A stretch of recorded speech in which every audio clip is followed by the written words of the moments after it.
ठीक है, तो आज के क्लास स्टार्ट करते हैं। कल के क्लास को रिवीजन सर करते हुए बोलिए।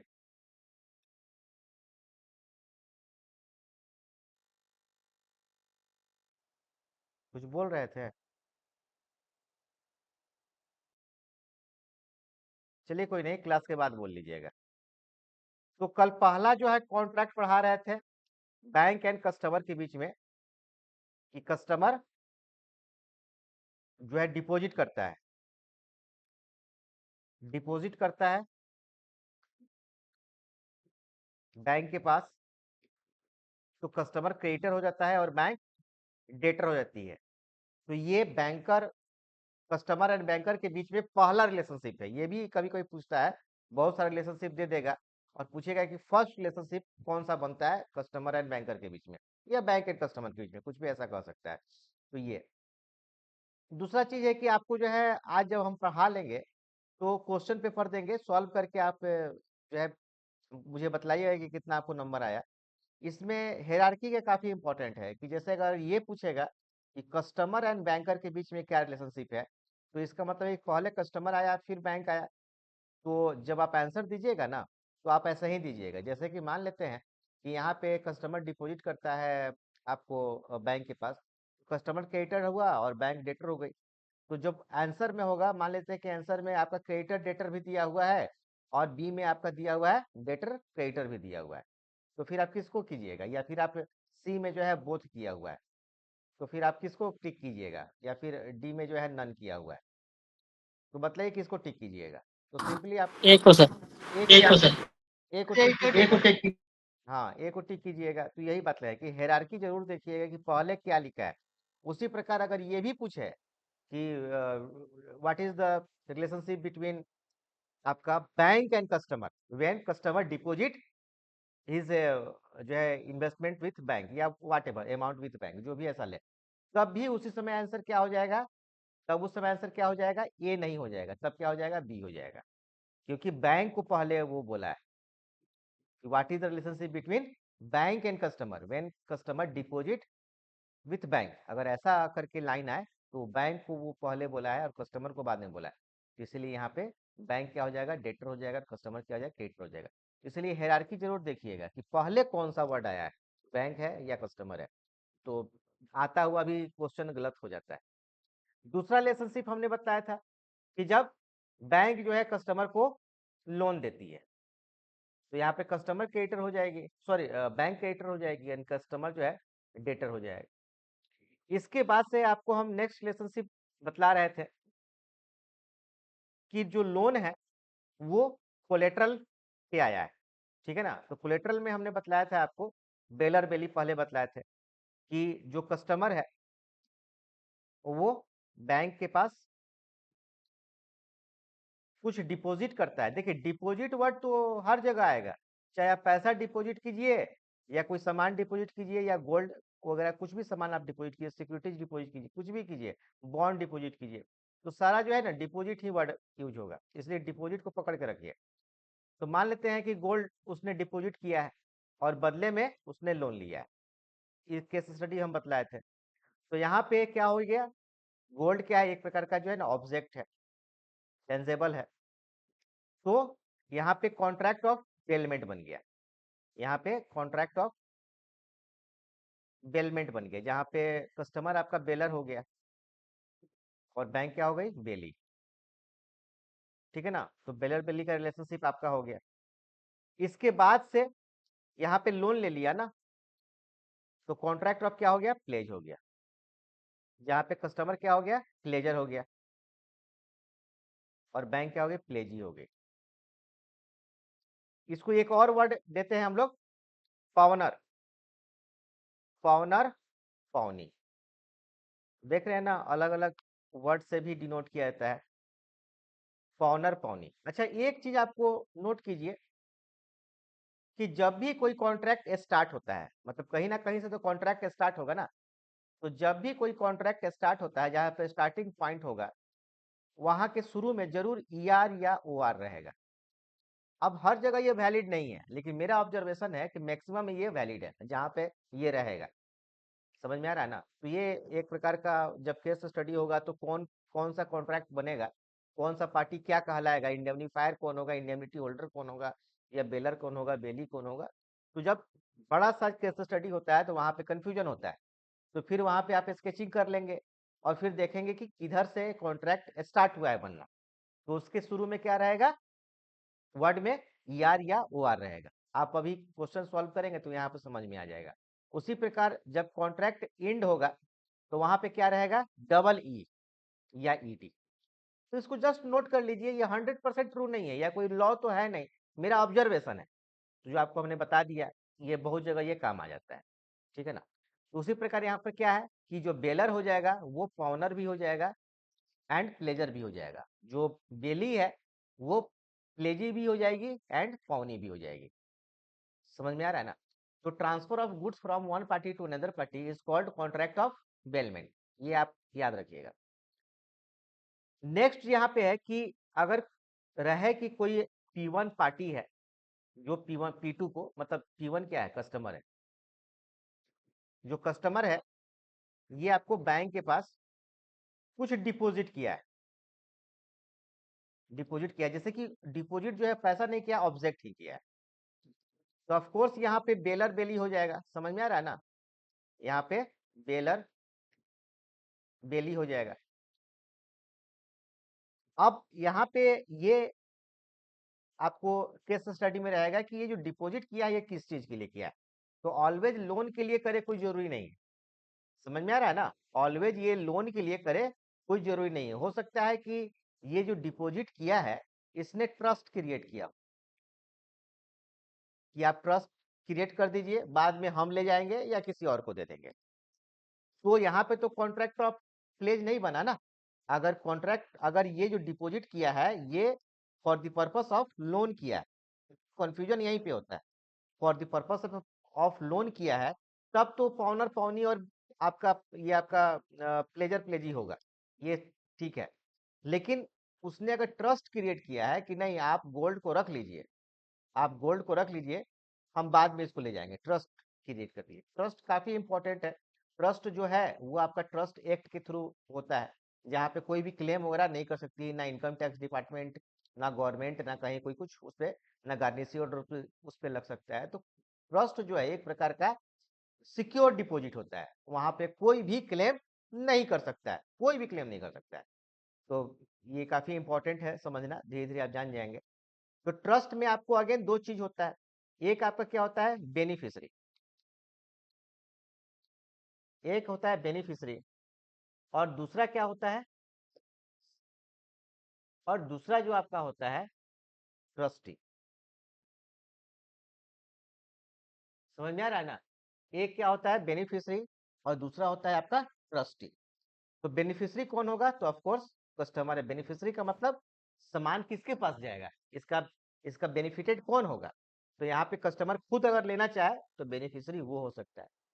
और ट्रस्टी कौन होगा, सामान का देखभाल कौन कर रहा है, सामान का रखवाला कौन है। तो ऑफ कोर्स यहाँ पे बैंक है, तो यहाँ पे बैंक हो जाएगा। तो इस बात को ध्यान में रखिएगा कि जो अगर ट्रांसफर ऑफ समथिंग हुआ है तो डायरेक्टली आप ये नहीं कह सकते हैं कि वो प्लेज बना है कि कॉन्ट्रैक्ट ऑफ ट्रस्ट बना है, ये नहीं कह सकते हैं। नेक्स्ट लाइन में आपको मालूम चलेगा कि वो क्या बना है। बट अगर नेक्स्ट लाइन में ये ऐसा कुछ नहीं लिखता है कि उसने लोन लिया है या फिर ट्रस्ट में रखा है, तो ऐसे आप अंदाजा कैसे लगाएंगे। समझ में, हो सकता है कि कुछ लिया हो, उसका डीडी बनवाया हो, पैसा रखा हो, उसका डीडी बनवाया हो, तो ऐसे आप अंदाजा क्या लगा लेंगे। इसीलिए ये इंपॉर्टेंट है कि ट्रांसफर ऑफ गुड्स अगर हुआ है तो यहाँ पे निश्चित तौर पे कॉन्ट्रैक्ट ऑफ बेलमेंट जो है ये होगा ही होगा। इस बात को ध्यान रखिएगा, अभी क्वेश्चन पूछेंगे तो वहां पे ये समझ में आ जाएगा। डीडी पे याद आया मुझे, डीडी में भी क्या होता है, जो कस्टमर है,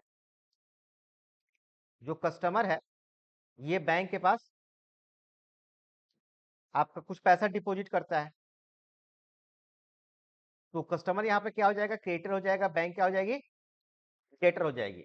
अब बैंक यहाँ पे डीडी बना देगी किसी के नाम से, मान लेते हैं मिस्टर मिस्टर वाई के नाम से आपका डीडी बन गया। बट मिस्टर वाई को डायरेक्टली थोड़े कुरियर होगा डीडी या कुछ और भी, आपका पोस्ट के थ्रू तो जाएगा नहीं उसके पास। डीडी तो बनाकर दे देगी आपका कस्टमर को ही कि जाइए आप अपने सुविधा अनुसार भेजिए, कैसे भेज सकते हैं। लेकिन ये क्या करेगी, बैंक अपना ट्रांसफर कर देगी पैसा, और जो भी वगैरह आईडी वगैरह होता है वो पैसा ट्रांसफर कर देगी किसी दूसरे बैंक के पास, जहाँ पे वो आपको भेजना चाहे, कस्टमर भेजना चाहे तो वहाँ का जो भी लोकलाइट बैंक है उसके पास ट्रांसफर कर देगी। तो मान लेते हैं ये B1 बैंक है तो B2 बैंक के पास ट्रांसफर कर देगी। तो यहाँ पे अब ये कभी कभी पूछता है कि B2 एंड मिस्टर वाई में कौन सा रिलेशनशिप है, कभी कभी ये पूछता है। ठीक है ना, तो बतलाइए सोचकर कि B2 एंड यहाँ पे कौन सा रिलेशनशिप है, ये बताइए।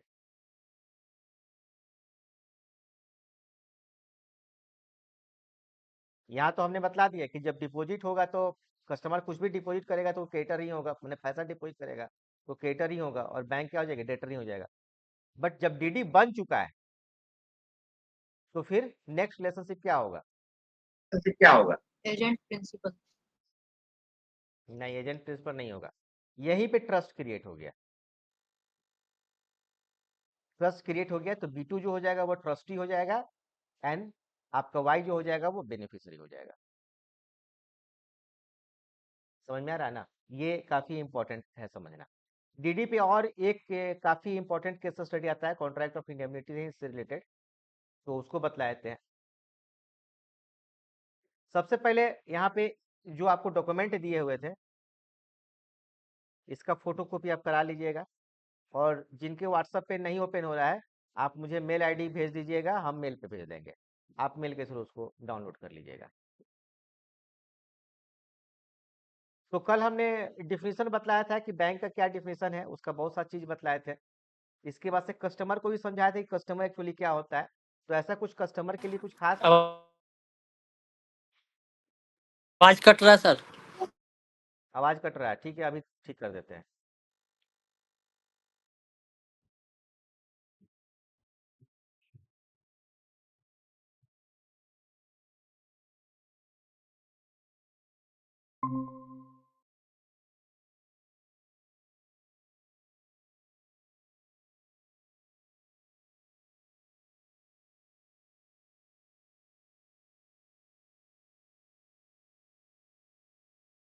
ठीक है, तो यहाँ पे कल बतला रहे थे हम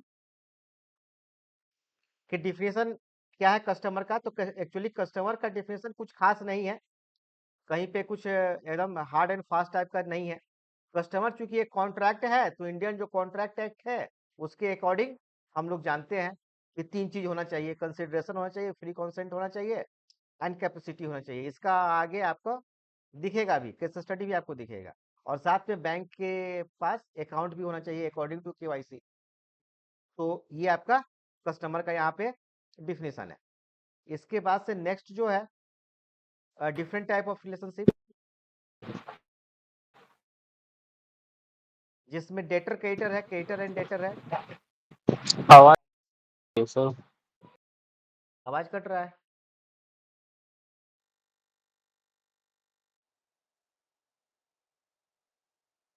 एक मिनट रुकिए।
आपको सुधार हुआ कि वैसा ही है कट रहा है?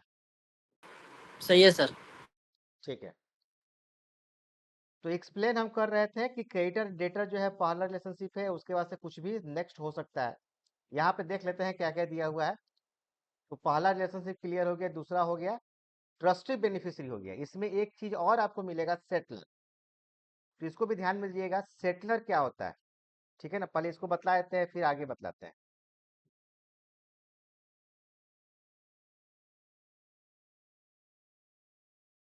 तो जैसे कि मान लेते हैं कि कोई कस्टमर आया बैंक के पास, कोई चीज डिपॉजिट किया, कोई ऑब्जेक्ट जो है डिपॉजिट किया। तो डिपॉजिट जो किया वो ट्रस्ट क्रिएट किया। तो बैंक क्या हो गई, ट्रस्टी हो गई, एंड कस्टमर क्या हो गया, बेनिफिशियरी हो गया। ये कब, जब कस्टमर आपका रिटर्न बैक मांगे तब, रिटर्न अपने ही सामान को रिटर्न बैक मांगे तब। बट अगर ये ऐसा नहीं करता है, ध्यान दीजिएगा, ये जो ट्रस्ट क्रिएट किया है, यहाँ पे जो ट्रस्ट क्रिएट किया है, इसको ये निर्देश दिया है कि जो सामान जाएगा, जो ऑब्जेक्ट जाएगा, वो मिस्टर वाई के पास जाएगा। तो बेनिफिशियरी कौन हो गया, मिस्टर वाई। जिसके पास सामान जाएगा बेनिफिशियरी वाई होगा। तो उस केस में आपका कस्टमर क्या हो जाएगा, समझ में आ रहा है ना। उस केस में कस्टमर क्या हो जाएगा, तो उस केस में कस्टमर क्या हो जाएगा, सेटल।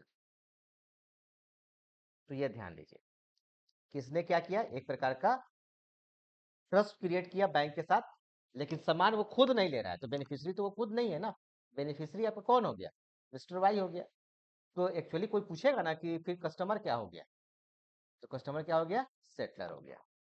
तो यहाँ पे यही सेटलर यहाँ पे लिखा हुआ है। ठीक है, डेली बेलर बतला ही दिए कि ट्रांसफर ऑफ गुड्स जब भी होगा तो डेली बेलर हो जाएगा। ठीक है, लीजर लीजी तो बहुत आसान है। जो बैंक जो लॉकर देती है वो लीज बेसिस पे देती है। तो बैंकर क्या हो गया, बैंक क्या हो गया, लीजर हो गया। देने वाला क्या हो जाएगा, लीजर हो जाएगा, लेने वाली लीजी हो जाएगी। तो यहाँ पे कुछ खास है नहीं, लीजर लीजी। नेक्स्ट जो आपका रिलेशनशिप है, एजेंट प्रिंसिपल। अब एजेंट प्रिंसिपल को ऐसे समझाते हैं, सबसे पहले एजेंट प्रिंसिपल समझाते हैं कि जो आपका कोई है मिस्टर, मान लेते हैं कि P1 है। P1 अगर P2 से कोई वर्क करा रहा है, समझ में आ रहा है ना, तो वो करने वाला जो होता है ना, करने वाला, वो आपका एजेंट हो जाता है। एंड जो करा रहा है वो क्या हो जाएगा, प्रिंसिपल हो जाएगा। तो बैंक के केस में ये कहां पर वैलिड होगा, तो एक एग्जांपल देकर कि मान लेते हैं कोई दो बैंक है, मान लेते हैं कोई B1 बैंक है, चलिए नाम लेते हैं कोई SBI, मान लेते हैं कि SBI है, और एक तरफ आपका PNB है। ठीक है ना, दो बैंक है। तो SBI में एक कस्टमर है कोई, उसका P1 कोई कस्टमर है, और PNB का एक और कस्टमर है, P2 कोई कस्टमर है। अब ये दोनों आपस में जो है ना, आपको चेक का ट्रांजेक्शन करते हैं। P1 P2 को एक चेक देता है, P1 P2 को क्या देता है, एक चेक देता है। मान लेते हैं कि 1 लाख रुपया का एक चेक देता है, और वो क्रॉस चेक देता है। ठीक है ना, वो क्रॉस चेक देता है, मतलब P2 जो है वो SBI के काउंटर से कैश पेमेंट नहीं ले सकता है। तो फिर P2 क्या करेगा, तो फिर P2 जो है अपने बैंक में डिपॉजिट करेगा, जहाँ पे उसका अकाउंट होगा वहीं पे वो डिपॉजिट करेगा, ताकि ताकि चेक जो है वो क्लियरिंग हाउस से क्लियर होकर और उसके अकाउंट में जमा हो जाए। तो यहाँ पे दो तीन क्वेश्चन यहाँ से पूछना चाहेंगे हम, कि यहाँ पे SBI बैंक क्या हो जाएगी एंड PNB बैंक क्या हो जाएगी, और यहाँ पे एजेंट एंड प्रिंसिपल कौन हो जाएगा। तो एजेंट कौन हो जाएगा, तो एजेंट जो है आपका PNB, एंड प्रिंसिपल कौन हो जाएगा, तो PT हो जाएगा। लेकिन यहाँ SBI एंड PNB में क्या रिलेशनशिप हो जाएगा, ये बताइए।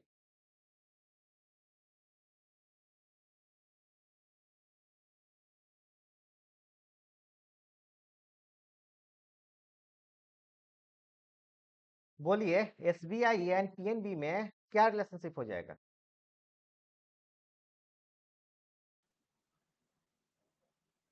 काम करवा रहा है हाँ हाँ तो एसबीआई प्रिंसिपल हो नहीं हाँ एसबीआई प्रिंसिपल हो जाएगा पीएनबी एजेंट हो जाएगा ये इसके बीच में तो हो गया प्रिंसिपल एजेंट का रिलेशनशिप कि P2 जो है वो पीएनबी से काम करवा रहा है, तो जो करवा रहा है वो प्रिंसिपल हो जाएगा, जो कर रहा है वो एजेंट हो जाएगा।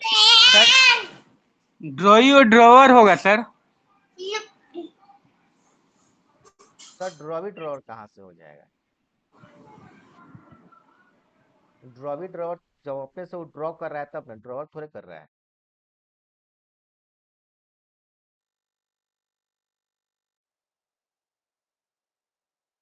पेइंग बैंक सुने हुए हैं क्या? तो हाँ ये आपका पेइंग बैंक हो जाएगा और ये क्या हो जाएगा? रिसीविंग बैंक हो जाएगा। आगे चल के ये सब आपको मालूम चलेगा, paying bank and receiving bank दिखलाते हैं आपका इसी में है।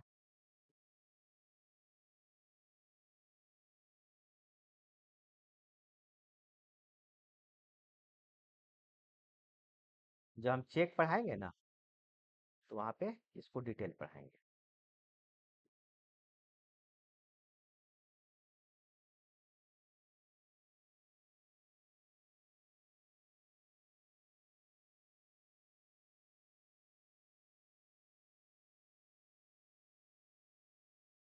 हाँ, रिसीविंग बैंक बोलिए या कलेक्टिंग बैंक बोलिए, तो आपका यहाँ पे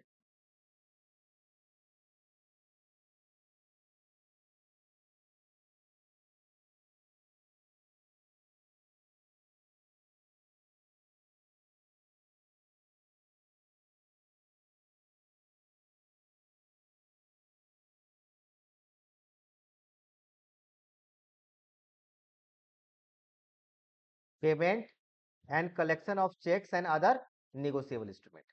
तो इसमें क्या हो जाएगा, एक आपका पेइंग बैंक हो जाएगा जो देता है पेमेंट, और दूसरा क्या हो जाएगा, कलेक्टिंग बैंक हो जाएगा। समझ में आ रहा है ना? तो ये आगे आपको चल के पढ़ाएंगे, डोंट वरी। तो ये एजेंट प्रिंसिपल का रिलेशनशिप हो गया। इसके बाद से जो नेक्स्ट रिलेशनशिप है,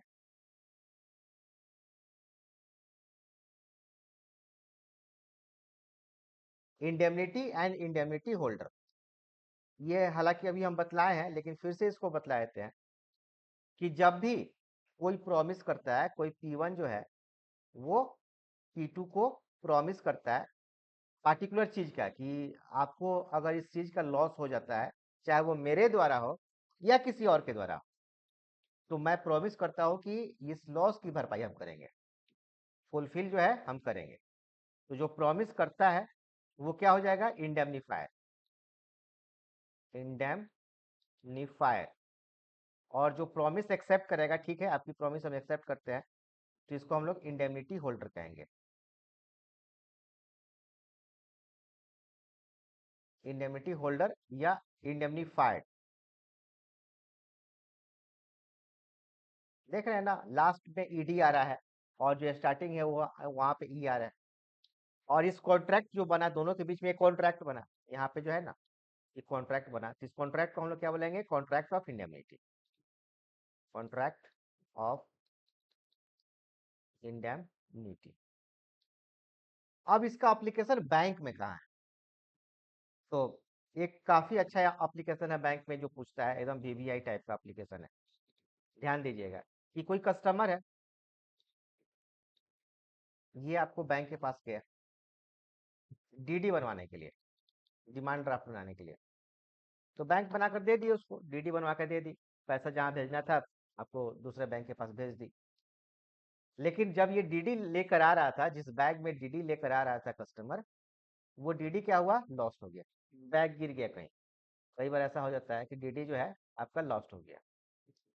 अब फिर ये दौड़े दौड़े गया कि सर वो डीडी गुम हो गया है कहीं, आप मुझे डुप्लीकेट डीडी बना दीजिए, डुप्लीकेट डीडी बना दीजिए। तो मुझे आप बतलाइए कि बैंक जब डुप्लीकेट डीडी बनाएगी तो कस्टमर से कुछ रिक्वायर्ड करेगी कि ऐसे बनाकर दे देगी, ठीक है चलो कोई बात नहीं। इंडेमनिटी फॉर्म मांगेगी। हाँ, तो क्यों मांगेगी इंडेमनिटी बॉन्ड? उसके पीछे क्या राज है कि बैंक जो है कस्टमर से इंडेमनिटी बॉन्ड मांगेगी। तो इंडेमनिटी बॉन्ड के पीछे क्या राज है, क्यों मांगेंगे?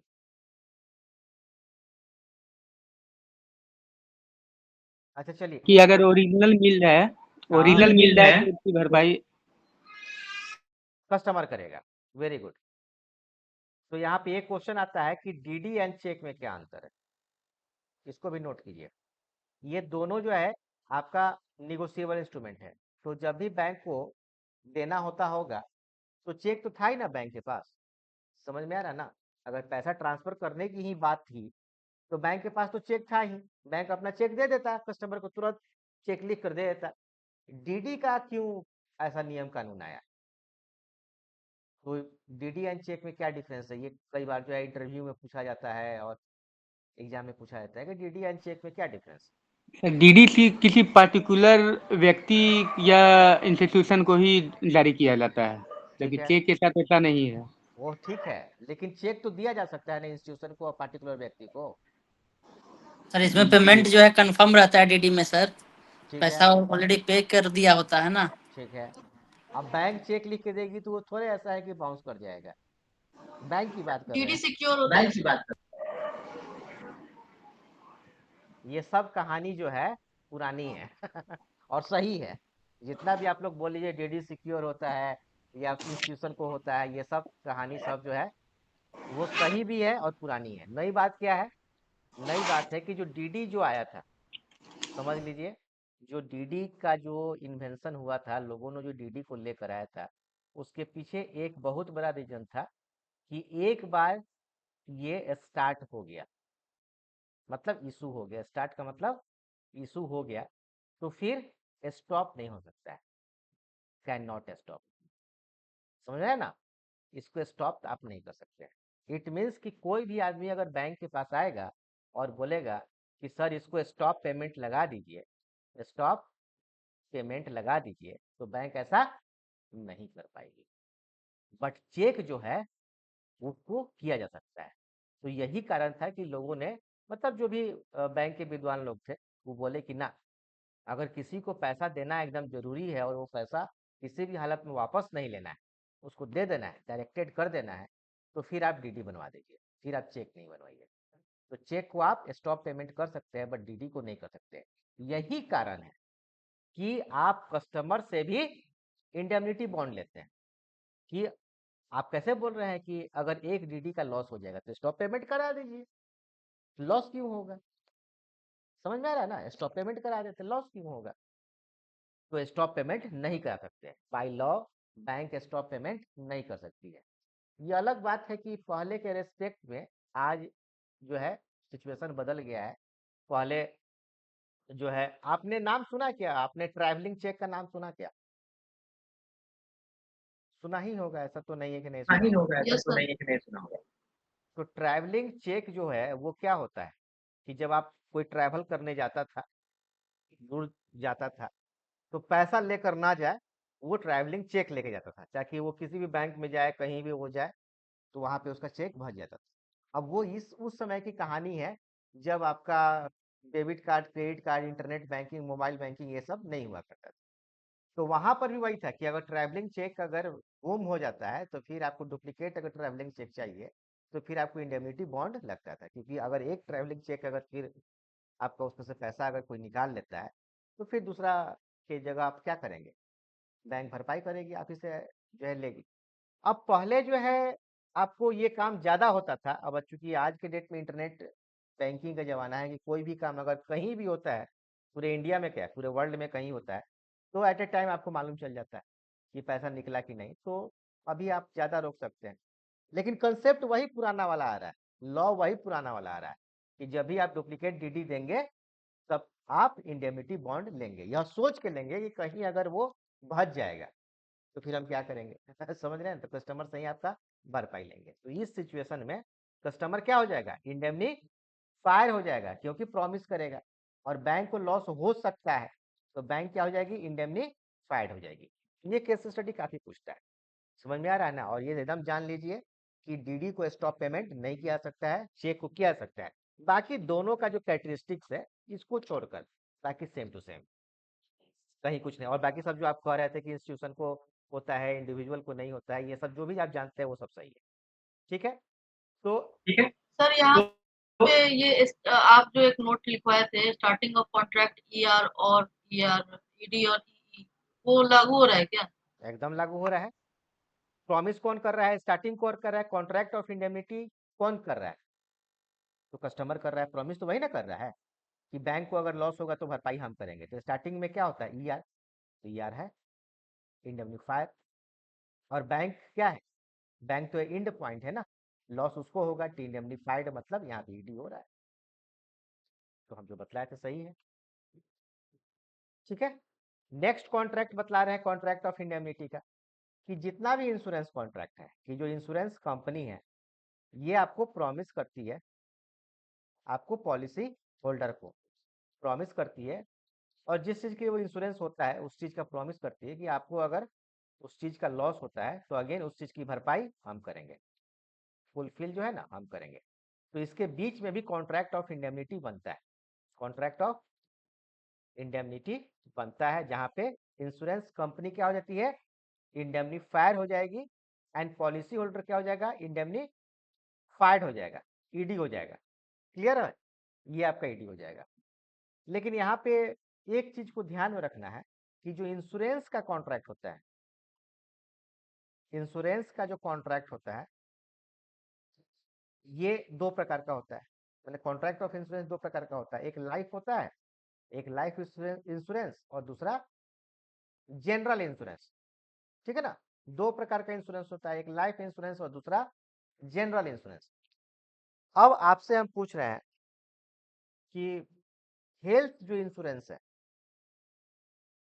वो किसका पार्ट है, लाइफ का पार्ट है या जनरल इंश्योरेंस का पार्ट है, ये बताइए।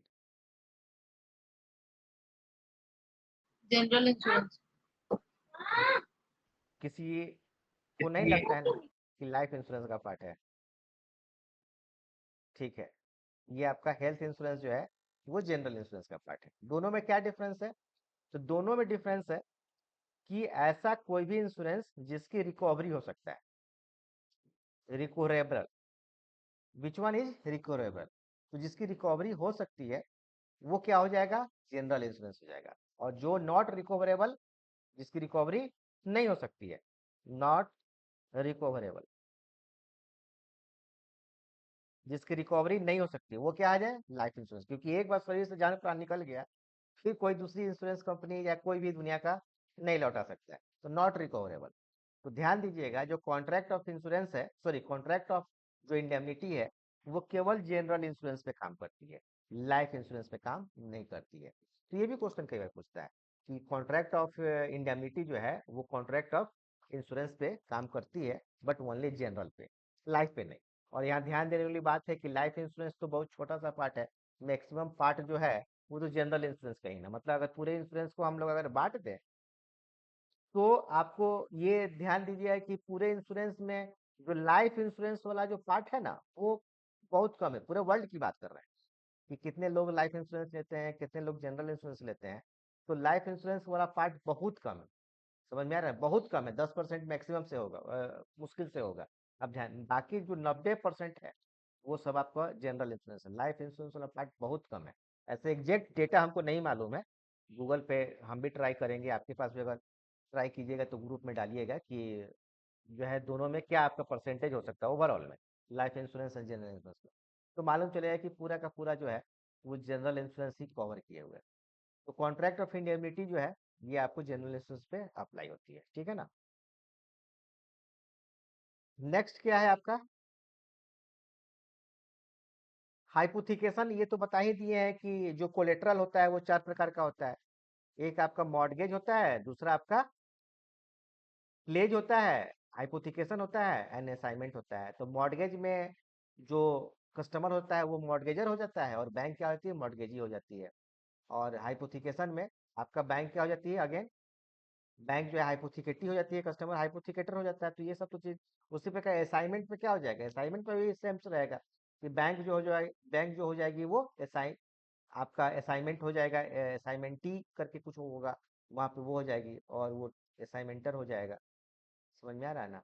इसके बाद से नेक्स्ट कॉन्ट्रैक्ट प्लेज में तो बता ही दिए हैं, प्लेजर प्लेज ही हो जाएगा, ठीक है ना। एक यहाँ पे कई बार होता है गारंटी। अच्छा, गारंटी को हम बाद में बताते हैं, गारंटी को बाद में बतलाते हैं, कस्टडियन को बाद में बतलाएंगे। यहाँ पे एडवाइजर एंड क्लाइंट, इसको देख लीजिए। कई बार होता है कि क्लाइंट जो है आपके पास आता है, मतलब कस्टमर जो है आपके पास आता है, बट वो कुछ करने नहीं आता है, वो बोलने आता है कि मेरे पास जो है ना, मान लीजिए 1 लाख रुपया है कहीं से आया, इसका हम क्या करें। अभी वो आपको डिपॉजिट नहीं कर रहा है, या इंश्योरेंस नहीं ले रहा है, या कुछ और नहीं कर रहा है, वो आपसे एडवाइस ले रहा है कि इसका हम क्या करें। तो अभी जब तक आपने कुछ किया नहीं है, एडवाइस दे रहे हैं, तब क्या हो जाएगा, एडवाइजर हो जाएंगे। और जो कस्टमर है वो क्या हो जाएगा, क्लाइंट हो जाएगा। तो ये एक एडवाइजर एंड क्लाइंट का ही रिलेशनशिप इंपॉर्टेंट है। नेक्स्ट जो है कि जिस प्रकार रिलेशनशिप बनता है, उसी प्रकार रिलेशनशिप टूटता भी है। समझ में आ रहा है ना।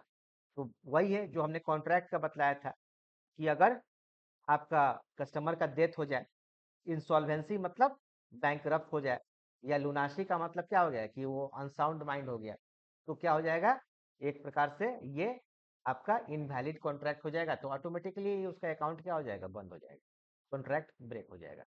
तो 2 वर्ड सिखला रहे हैं, एक आपका इम्प्लाइड और दूसरा एक्सप्रेस, इसको भी नोट कीजिए। देखिए हम बार बार बोल रहे हैं कि आप कॉपी पेन लेकर बैठिए, और अगर कुछ बोलते हैं कि इसको नोट कर लीजिए, तो उसको नोट कर लीजिए। 2 वर्ड आपको हम सिखला रहे हैं, एक आपका एक्सप्रेस और दूसरा आपका क्या हो जाएगा, इम्प्लाइड। तो एक्सप्रेस वर्ड का मतलब होता है कि by way of, bye, sir आवाज में दिक्कत आ रहा है। हाँ ले ही लेते हैं वो, एक मिनट रुकिए।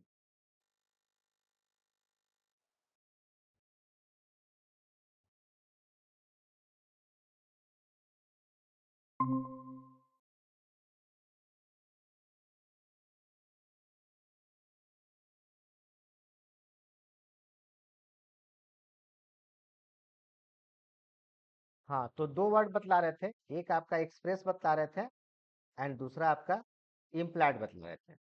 तो एक्सप्रेस का मतलब हुआ कि बाय वे ऑफ ओरल या फिर रिटेन, मतलब बोल के या फिर लिख के। तो जैसे कि मान लेते हैं कि P1 जो है वो P2 से कोई कॉन्ट्रैक्ट बना रहा है, या तो वो लिख के बनाएगा या बोल के बनाएगा, तो ये क्या हो जाएगा, एक्सप्रेस कॉन्ट्रैक्ट हो जाएगा। लेकिन अगर कोई कॉन्ट्रैक्ट लॉ के द्वारा बन रहा है, कोई बना नहीं रहा है, दोनों पार्टी को मानना है, जो भी इन्वॉल्व है, तो उसको हम लोग क्या बोलेंगे, इम्प्लाइड कॉन्ट्रैक्ट। इम्प्लाइड कॉन्ट्रैक्ट, तो bye way of law, bye way of law. तो इसको थोड़ा सा आप बस नोट कर लीजिए, समझे ना, नोट कर लीजिए। और जितना भी आपको हम नोट्स बोल रहे हैं ना, आप उसको थोड़ा सा गाये बगाए देखते रहिए, तो उसका इम्प्लीमेंटेशन बहुत जगह आपको नजर आएगा, ठीक है। एक्सप्रेस कॉन्ट्रैक्ट का क्या मतलब हुआ कि जब 2 पार्टी आपस में कॉन्ट्रैक्ट बनाए, चाहे वो लिख के बनाए चाहे बोल के बनाए, तो वो क्या हुआ, एक्सप्रेस। तो जनरली जो कॉन्ट्रैक्ट एक पार्टी दूसरे से बनाता है, वो एक्सप्रेस कॉन्ट्रैक्ट ही होता है। लेकिन कभी कभी क्या होता है कि लॉ खुद कॉन्ट्रैक्ट बना देती है, उसको हम लोग क्या बोले हैं, इम्प्लाइड कॉन्ट्रैक्ट। तो उसी का यहाँ पे एक एग्जांपल यहाँ पे है कि जब कोई कस्टमर डेथ हो जाएगा, तो जब कस्टमर ही डेथ रहा, तो कॉन्ट्रैक्ट तो समाप्त हो गया ना, तो क्या हो गया, लॉ ने बोला कि आप समाप्त कीजिए, तो ये क्या हो जाएगा, इम्प्लाइड कंडीशन हो जाएगा, ठीक है, समाप्त हो गया। इंसॉल्वेंसी का मतलब क्या हो गया, कस्टमर बैंकरप्ट हो गया, बैंकरप्ट हो गया, मतलब अब वो कॉन्ट्रैक्ट बना ही नहीं सकता है, तो क्या हो गया, लॉ ने खुद ही बोला कि आप कॉन्ट्रैक्ट नहीं बनेगा, मतलब इम्प्लाइड कंडीशन हो गया। इसके बाद से लुनासी का मतलब क्या हो गया, ऑफ कस्टमर, अब वो अनसाउंड माइंड हो गया, अब अकॉर्डिंग टू लॉ कॉन्ट्रैक्ट वो नहीं बना सकता है, तो अगेन क्या हो गया, इम्प्लाइड हो गया। तो ये पूछ सकता है कि in which of the following is या आर इम्प्लाइड कंडीशन, और नीचे में 3-4 अगर ऑप्शन दे देगा, या फिर उसमें ऑड मैन आउट करने के लिए देगा, तो ध्यान दीजिएगा। इसलिए हमने ये बतलाया था कि ठीक है, कॉन्ट्रैक्ट का या कस्टमर का कोई प्रॉपर डिफिनीशन नहीं है, लेकिन जो इंडियन कॉन्ट्रैक्ट एक्ट है वहां से ये डिफिनीशन होकर गुजरता है कि Indian contract act and plus KYC, ये दोनों मिलकर कोई भी कस्टमर बैंक का बनता है, और उसी प्रकार से हटता भी है।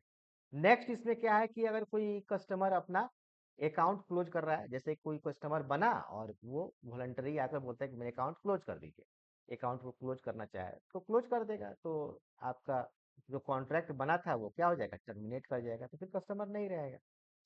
लिक्विडेशन ऑफ कंपनी, तो कंपनी आपका जो अकाउंट ओपन होता है वो दोनों का अकाउंट होता है, चाहे वो इंडिविजुअल है या इंस्टीट्यूशन है या कोई कंपनी है।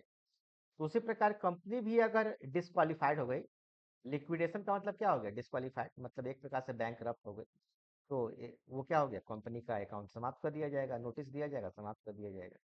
नेक्स्ट जो है आपका the closing of account by the bank after giving due notice, मतलब कस्टमर को भी नोटिस देकर अगर जो है अकाउंट क्लोज करनी चाहे बैंक तो कर सकती है। यहाँ पे एक क्वेश्चन ऑलवेज हम पूछते हैं कि केवाईसी का मतलब क्या होता है।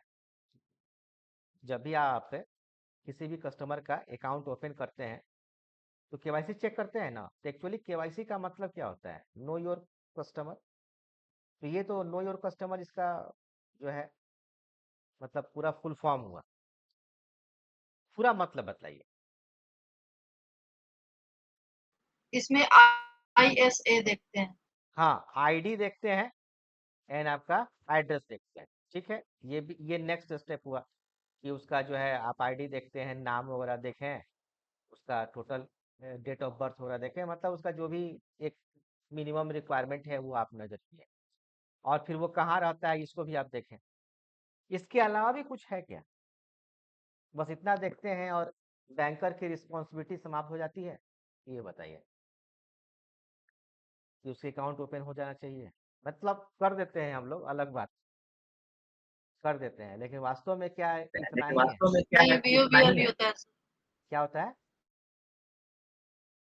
VOBR भी होता है, विजिट होता है। विजिट होता है, वेरी गुड। तो यहाँ पे केवाईसी का मतलब ये तो हुआ ही, इसके साथ कस्टमर का हम लोग एक्टिविटी भी चेक करते हैं, एक्टिविटी भी चेक करते हैं। तो बाद में हमको मालूम चला कि कोई कस्टमर का एक्टिविटी सही नहीं है, तो उसको हम लोग ड्यू नोटिस दे देंगे कि आपका अकाउंट हम क्लोज करना चाहते हैं। भाई बैंक तो एक प्रकार का बिजनेस ऑर्गेनाइजेशन है ना, अब जिसके साथ हम बिजनेस करना चाहें करेंगे, ना करना चाहें ना करेंगे। समझ में आ रहा है ना, कल ही आप बतलाए डिफिनेशन में कि बैंक जो है एक प्रकार का बिजनेस ऑर्गेनाइजेशन है।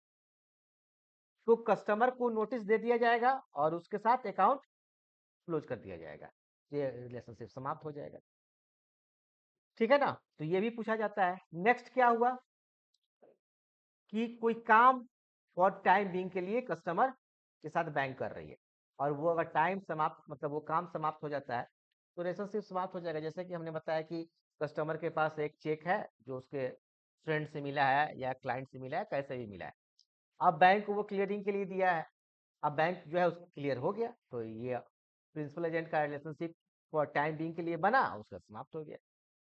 तो the completion of the contract और द स्पेसिफिक ट्रांजेक्शन, मतलब जो भी स्पेसिफिक ट्रांजेक्शन वगैरह है वो हो गया, उसका रिलेशनशिप कंप्लीट हो गया।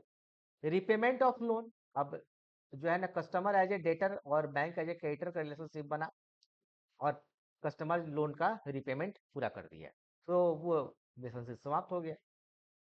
Invest the money so collected by the way of deposit, अब कस्टमर जो है वो बैंक को कुछ पैसा दिया। आप लोग में से कितने लोग पोर्टफोलियो मैनेजमेंट को जानते हैं कि बैंक पोर्टफोलियो मैनेजमेंट भी करती है, या फिर सुने हैं, ये बताइए। पोर्टफोलियो मैनेजमेंट, पोर्टफोलियो मैनेजमेंट देखिए आपके चैप्टर में भी है, पोर्टफोलियो मैनेजमेंट।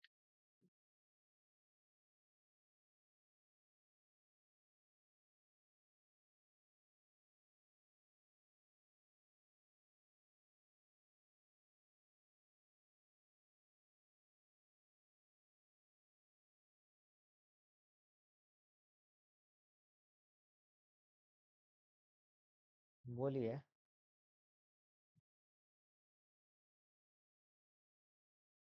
ध्यान नहीं आ रहा है, कहीं ना कहीं आपको मिल जाएगा पोर्टफोलियो में। एक्चुअली पोर्टफोलियो म्यूचुअल मतलब होता फंड में तो सुने हैं सर। है, म्यूचुअल फंड तो ठीक है, पोर्टफोलियो मतलब क्या होता है,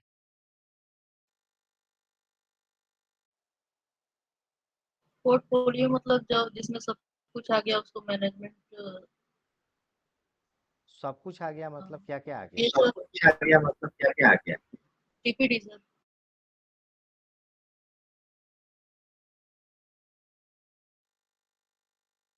साइड बिजनेस जो भी होता है। ना ना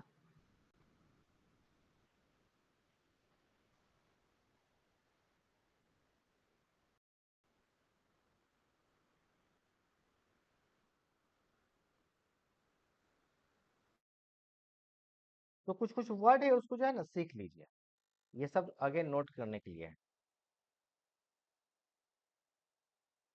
पोर्टफोलियो का मतलब होता है एक प्रकार का बास्केट। बास्केट क्या होता है? जहाँ पे आप सामान कुछ रखते हैं, ठीक है ना। बास्केट क्या होता है? जहाँ पे आप सामान रखते हैं। तो एक ही तरह का सामान लगभग नेचर मिलता हुआ, उसी को हम लोग बास्केट बोलते हैं या उसको पोर्टफोलियो कहते हैं। तो चाहे वो आपका इन्वेस्टमेंट का हो या फिर लोन का हो। समझ में आ रहा है ना? तो जनरली पोर्टफोलियो जो होता है वो इन्वेस्टमेंट ही लोग समझते हैं कि इन्वेस्टमेंट का पोर्टफोलियो, चाहे लोन का भी होता है, लेकिन लोन जब तक बोले नहीं तब तक लोग नहीं कहते हैं, इन्वेस्टमेंट ही कहते हैं। बट पोर्टफोलियो कुछ का भी हो सकता है, अलग भी सामान हो सकता है पोर्टफोलियो, लेकिन इन्वेस्टमेंट को लोग ज्यादातर वेटेज देते हैं। समझ में आया? कोई बोले कि आपका पोर्टफोलियो क्या है, तो आप बोलिए कि ऐसे इन्वेस्टमेंट को लगा, समझिए कोई इन्वेस्टमेंट पोर्टफोलियो पूछ रहा है। तो जैसे कि आप बोल रहे थे कि सर वो जो है म्यूचुअल फंड, ऐसा कुछ बोल रहे थे। तो केवल म्यूचुअल फंड नहीं, जैसे कि मान लेते हैं कि आपके पास अगर 10 लाख रुपया है, मान लेते हैं कि आपके पास 10 लाख रुपया है, कि इसका आप क्या करेंगे, राइट ना। तो इसका आप कुछ चीज कुछ अमाउंट जो है वो लिक्विड फंड में रखेंगे, मतलब लिक्विड फंड नहीं, एक्चुअली लिक्विड के रूप में रखेंगे, जैसे कि आप कैश के रूप में रखेंगे, मे बी सेविंग अकाउंट में रखेंगे। कुछ आप जो है एफडी कर देंगे, ताकि रिटर्न कम मिलता है तो चलो कोई बात नहीं है, लेकिन सिक्योर है मेरा, सिक्योर में रखेंगे। कुछ चीज का आप अलग अलग, जैसे कि पीपीएफ, अब तो आप ईपीएफ का है, ईपीएफ जो है वो कर लीजिएगा, ईपीएफ कर लीजिएगा।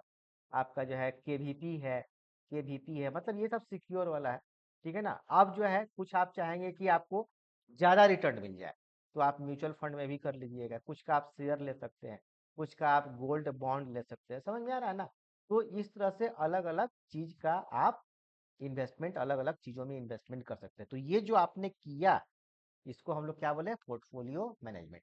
तो ये कितने लोग जानते हैं? अगर आप पूछा जाए कि अपने पूरे इंडिया में अगर एक चीज की कमी है वो है फाइनेंशियल लिटरेसी। चाहे इतने विद्वान लोग हैं, पढ़े लिखे बहुत बड़े बड़े विद्वान लोग हैं, बट जो बैंकिंग चीज है या जो फाइनेंशियल लिटरेसी के नाम पे है, लगभग जो है नहीं जानते हैं। अब जो लोग अलग से पढ़े लिखे हैं उनकी बात हम नहीं कर रहे हैं, लेकिन फाइनेंशियल लिटरेसी एक मिनिमम रिक्वायरमेंट है जो हर एक आदमी के पास होनी चाहिए, जो नहीं है। तो खैर नहीं है तो सुधरेगा आगे तो अलग बात है। तत्काल अगर किसी के पास पैसा है, अगर वो बैंक के पास जाता है तो बैंक उसका पोर्टफोलियो मैनेजमेंट करती है।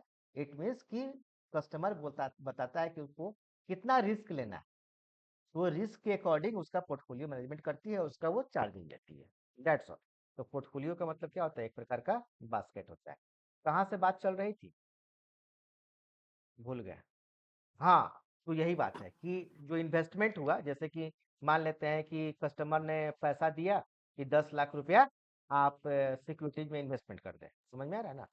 कस्टमर ने पैसा दिया है कि 10 लाख रुपया सिक्योरिटीज में इन्वेस्टमेंट करती है, तो क्या हुआ? सिक्योरिटीज में सिक्योरिटीज में आपका इन्वेस्टमेंट हो गया, उसके बाद से रिलेशनशिप समाप्त हो गया। तो फॉर टाइम बीइंग के लिए रिलेशनशिप क्रिएट भी होता है एंड रिलेशनशिप आपका समाप्त भी होता है। नीचे में आपका जो है ना दिया हुआ वेरियस टाइप ऑफ रिलेशनशिप, कि डिपॉजिट के केस में आपका कस्टमर क्या होगा और बैंक क्या होगा, लोन के केस में क्या होगा, लॉकर के केस में क्या है। तो जो ऊपर आप पढ़े ना वही चीज यहाँ पे दिया है। सेफ डिपॉजिट लॉकर के केस में, सेफ कस्टडी के केस में, याद रखिएगा, ध्यान रखिएगा। सेफ कस्टडी के केस में क्या होगा? अगर वर्ड दिया हो कि सेफ कस्टडी हम दे रहे हैं, तो ये तो नहीं मालूम है ना कि जो कस्टडी दिया गया वो ट्रस्ट के लिए दिया गया या लोन के लिए दिया गया। तो आप 100% श्योर नहीं है कि प्लेज होगा या फिर ट्रस्ट बनेगा। बट जब ट्रांसफर ऑफ ऑब्जेक्ट हुआ है तो फिर बेलर बेलेज जरूर बनेगा। इसीलिए यहाँ पर सेफ कस्टडी जो है वो बेलर बेली को बनाएगा। इशू ऑफ ड्राफ्ट होगा, पेई ऑफ ड्राफ्ट हो जाएगा। इसके बाद से नेक्स्ट जो है ये कलेक्शन ऑफ चेक हो जाएगा, प्लेज हो जाएगा, मॉर्गेज हो जाएगा, हाइपोथिकेशन हो जाएगा, परचेज हो जाएगा। तो अगर कोई कस्टमर बैंक से कोई चीज़ परचेज करवाता है, सिक्योरिटीज ही परचेज करवाता है, तो एजेंट प्रिंसिपल का रिलेशनशिप बन जाएगा, बैंक एजेंट हो जाएगी। मनी डिपॉजिट जो हो जाएगा, वो अगर ट्रस्ट में है तो ट्रस्टी बेनिफिशियरी हो जाएगा, आर्टिकल गोल्ड वगैरह जो है।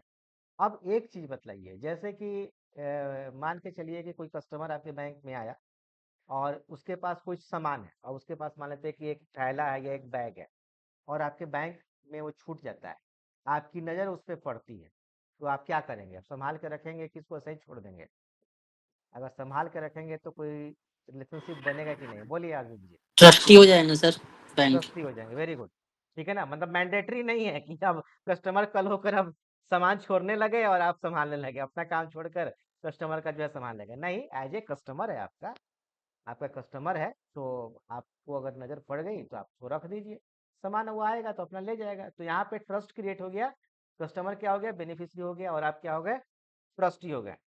इस बात को ध्यान दीजिएगा, ये रिलेशनशिप जो है। अब नेक्स्ट जो है ये बैंकर कस्टमर स्पेशल रिलेशनशिप है, इसको हम नेक्स्ट क्लास कल पढ़ाएंगे। बुक की अगर हम बात करें, बुक का अगर फर्स्ट चैप्टर की बात करें, ठीक है ना, तो बुक जल्दी से आप लोग परचेज कीजिए, कि आप लोग ध्यान से पढ़ते रहिए। तो बुक की अगर हम बात करें कि बुक में क्या दिया है फर्स्ट चैप्टर में, तो अगेन फर्स्ट चैप्टर में तो आपका यही दिया है इंट्रोडक्टरी पार्ट में कि बैंक का डिफिनेशन। इंट्रोडक्टरी पार्ट में आपका बैंक क्या एक प्रकार का कंपनी है, जो हम ऑलरेडी आपको बता चुके हैं। तो आपका अब काम है कि इसको पढ़ें, और यहाँ से अगर कोई चीज़ नहीं समझ में आता है तो मुझे कॉल करें, मैसेज करें, फोटो क्लिक करके ग्रुप में डालें, इंडिविजुअली डालें, जैसे भी डालें।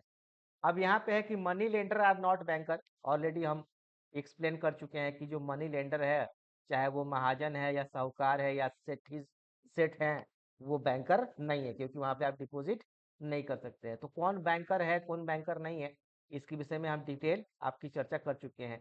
Accepting deposit from money from the public, तो डिपॉजिट होना जरूरी है। पब्लिक से अगर आप मनी ले रहे हैं तो बिना अकाउंट के आप मनी नहीं ले सकते हैं। तो जब अकाउंट आप करेंगे तो डिपॉजिट वर्ड आ जाएगा, ये इंपॉर्टेंट है। Acceptance for the purpose of lending और इन्वेस्टमेंट, तो ये तो बैंक का डिफिनेशन ही है, जो बैंक पैसा एक्सेप्ट करती है वो for the purpose of law, purpose of lending और इन्वेस्टमेंट के लिए है। Deposit repayable to depositors on demand और अदरवाइज, मतलब जो भी डिपॉजिटर है जो आपके पास पैसा दिया है एनडीटीएल के रूप में, वो जब भी पैसा मांगेगा तो आपको दे देना है। तो आपका अब काम क्या है कि word by word, line by line, क्योंकि हम आपको क्या समझा सकते हैं, हम आपको जो है जो कंसेप्ट है वो समझा सकते हैं, लेकिन एज ए जो है आप जो एग्जाम देने वाले हैं, तो एज ए स्टूडेंट आप इसको पढ़िएगा, समझे ना। अभी से पढ़ लीजिए, 4 मंथ समय है लगभग, पढ़ लीजिए, और जहाँ नहीं समझ में आए वो कर लीजिए। देखिए एक चीज़ और है कि अगर बढ़िया ढंग से पढ़ लिए 4 मंथ, अगर 4 मंथ आप ठीक ढंग से पढ़ लिए, तो जीआईबी तो आपका क्लियर होगा ही, बेसिक बैंकिंग एकदम क्लियर हो जाएगा, और आपका इंटरव्यू में भी वो काफ़ी जो मदद करेगा, मतलब आपका जो प्रमोशनल एग्जाम होता है वहाँ भी काफ़ी मदद करेगा। ठीक है ना, जीआईबी कोर्स सभी के लिए काफ़ी इंपॉर्टेंट है।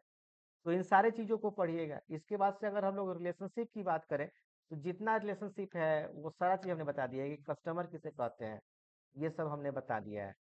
ठीक है ना, कस्टमर किसे कहते हैं। नेक्स्ट में क्या है कि टाइप्स ऑफ कस्टमर जो होगा वो दिया होगा, तो ये सब चीज़ को पढ़ जाइए, संडे वगैरह तक पढ़ जाइएगा। Debtor creditor, bank as a trustee, ये सब हमने एक्सप्लेन कर दिया है। बेलर बेली, ठीक है ना, ये सब लीजर लीजी, ये नेक्स्ट जो है इंडेमनीफाइड इंडेमनीफाइड। अब यहाँ पर भी एक प्रकार का ये चार्ट दिया है। अब यहाँ पर एक चीज़ गलत दिया है, इसको सुधार लीजिए। अब जो आपका प्लेजी होगा, समझ में आ रहा है ना, तो प्लेजी कौन हो जाएगा, प्लेजर कौन हो जाएगा, देख रहे हैं ना, उल्टा लिख दिया है, गलत लिख दिया है, यहाँ पे गलत लिख दिया है, तो आप सुधार लीजिए इसको। किताब है तो ये भी कोई प्रिंटिंग मिस्टेक, कोई ना कोई आदमी ही लिखता है, तो प्रिंटिंग मिस्टेक हो जाता है। तो पाउनर कौन हो जाएगा बतलाइए, पाउनर कौन हो जाएगा, अभी हमने बतलाया है। प्लेजर कौन हो जाएगा, बतलाइए। कस्टमर। कस्टमर हो जाएगा, तो कस्टमर प्लेजर भी हो जाएगा, पावनर भी हो जाएगा, ठीक है ना। तो इसको नोट कीजिए, ये जो है कस्टमर पौनी लिख दिया है, पौनी तो बैंक हो जाएगी, तो इसको पलट लीजिएगा आप। अब चूंकि मेरे पास तो सॉफ्ट कॉपी है, हम तो इसमें कुछ भी फेरबदल नहीं कर सकते हैं, बट आपके पास अगर हार्ड कॉपी है उसको आप फेरबदल कर लीजिएगा। बाकी सभी रिलेशनशिप को देख लीजिएगा, और हम आज भेजेंगे आपको टेस्ट, बैंकर कस्टमर रिलेशनशिप का टेस्ट 1 भेजेंगे, तो आप लोग बनाकर ग्रुप में जरूर डालिए कि इसको कितना नंबर आया। इसके बाद नेक्स्ट जो है डिफरेंट डिपॉजिट प्रोडक्ट। अब ये आसान कि कौन कौन सा डिफरेंट डिपॉजिट प्रोडक्ट है ये आपको मालूम है। डिमांड डिपॉजिट, टाइम डिपॉजिट, ये हमने आपको बता दिया है कि करेंट डिपॉजिट, सेविंग डिपॉजिट मतलब current account, saving account, time deposit. अब उसका कैरेक्टरिस्टिक्स बहुत ज़्यादा नहीं दिया हुआ है, कुछ कुछ वर्ड दिया है, तो आप एक बार ओवरलुक कर लीजिएगा। अब जैसे कि यहाँ पे एक प्रकार का जो है ना एनआरआई डिपॉजिट होता है, तो अलग से हम एनआरआई डिपॉजिट आपको पढ़ाएंगे कि एनआरओ अकाउंट क्या होता है, एनआरई अकाउंट क्या होता है, एफसीएनआर क्या होता है। तो यहाँ पे एक्सप्लेन नहीं किया, वो साफ ये बताया कि जो एनडीटीएल जो होता है, ठीक है ना, जो आपका ये एनडीटीएल जो हुआ, जो हमने जो डिफिनेशन बतलाया,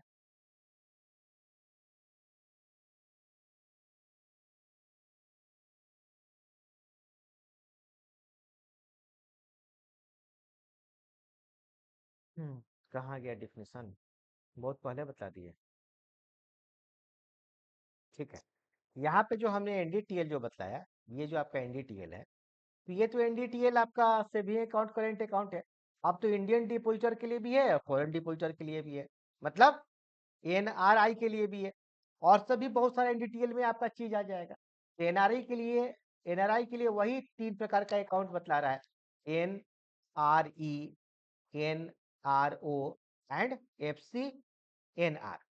तो इसके क्या कैरेक्टरिस्टिक्स है ये फिर आगे, अब सब चीज एक ही चैप्टर में नहीं, तो केवल आपको जान लेना है कि इसके क्या कैरेक्टरिस्टिक्स है, बतला देंगे, तुरंत बता देंगे, नेक्स्ट इसी वीक में बतला देंगे, डोंट वरी, इस तीनों में क्या कैरेक्टरिस्टिक्स है। Services to customer and investors, क्या सर्विस जो है वो देती है बैंक, क्या सर। तो सबसे पहला आपका मर्चेंट सर्विस है। तो मर्चेंट किसे कहते हैं ये बताइए, मर्चेंट किसे कहते हैं। ऐसे आपको जनरली अगर मर्चेंट वर्ड सुनने को मिले तो मर्चेंट किसे कहते हैं ये बताइए। जो सामान बेचता है मर्चेंट तो उसे कहेंगे ना, जो सामान बेचता है उसी को हम लोग मर्चेंट कहेंगे, क्या उसी को कहेंगे ना, मर्चेंट उसे कहेंगे जो सामान बेचता है। Yes sir. तो फिर यहाँ पे सामान कौन सा बेचता है, क्या है कि बैंक तो सामान बेचती नहीं, वो तो सर्विस देती है, तो बैंक को मर्चेंट कब कहेंगे, बोलिए। एजेंट बैंक अपना सर्विस सेल करती है। हाँ, तो बैंक तो अपना सर्विस देती है, और बैंक तो बैंक को मर्चेंट कब कहेंगे।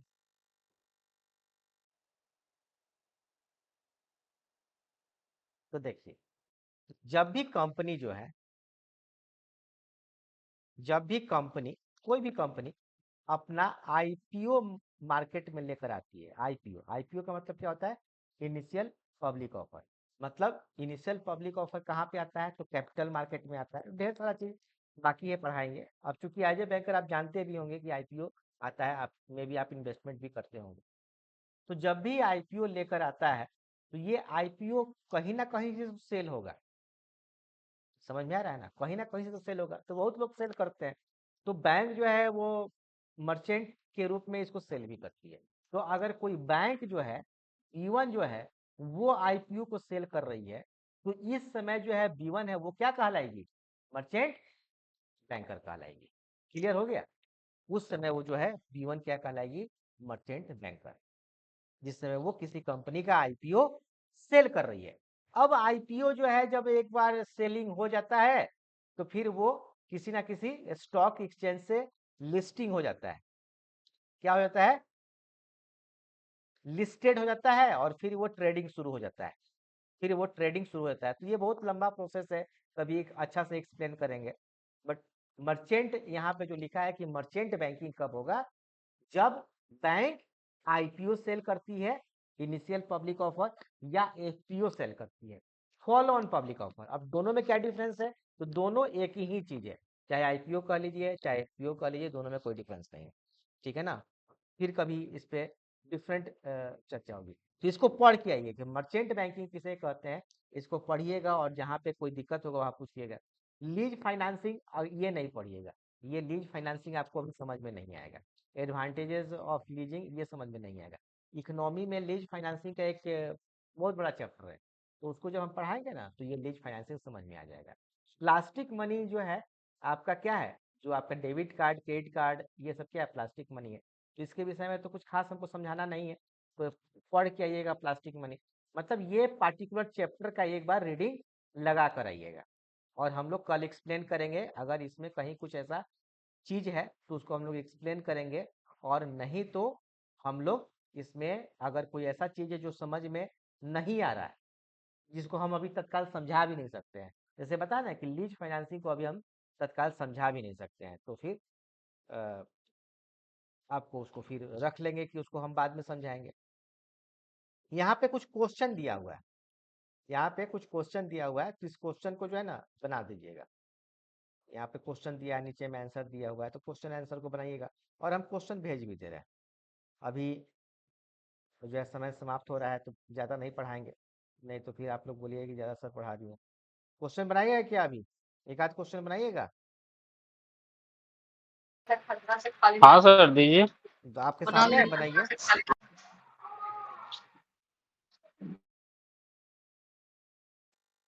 प्रिंसिपल फंक्शंस ऑफ बैंक्स जो है क्या है? Accepting deposit, lending and investment, non fund business, remittance business, all of the above. क्या है प्रिंसिपल फंक्शन?